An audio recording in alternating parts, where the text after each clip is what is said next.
Welcome to episode 33 of Kevin's Corner. This week, I'm annoyed by everyone. Last week, we explored the behavioral principle called cue progress, which is the tendency for people to be more likely to complete a goal if they feel they're making progress in some way. This week, we move to the letter R, and we'll be exploring the behavioral principle called recognition over recall.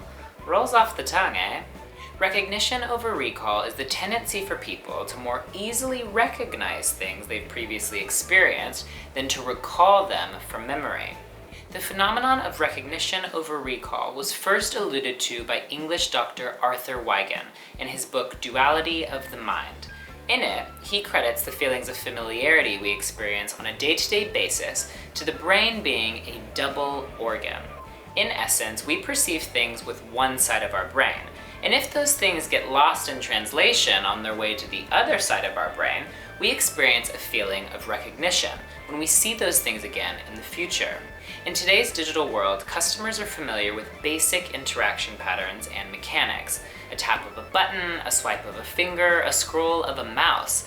Customers don't need to recall these interaction patterns, they easily recognize them. So let's return to our example of the fictional health foods company. How might we leverage recognition over recall on the website to encourage customers to purchase our products? Let's say we want customers to fill out a brief questionnaire when they land on our site so we can tailor our recommended products based on their dietary needs and preferences. This questionnaire could come to life in two ways. We could ask customers to type in their responses to each question or select from predefined options. In the spirit of recognition over recall, we should play to the customer's recognition by offering them predefined options to select from for each question. This will stimulate the customer's recognition response, allowing them to recognize rather than recall their dietary needs and preferences, which will ease and speed up questionnaire completion. The same principle applies to other interaction and UI patterns. We should aim to design our website in an innovative, forward-thinking manner, but we shouldn't push the design boat out so much that customers no longer recognize how to interact with it.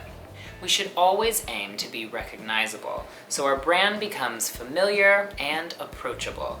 The ultimate goal, if you ask me. Next week, we move to the letter S. See you then.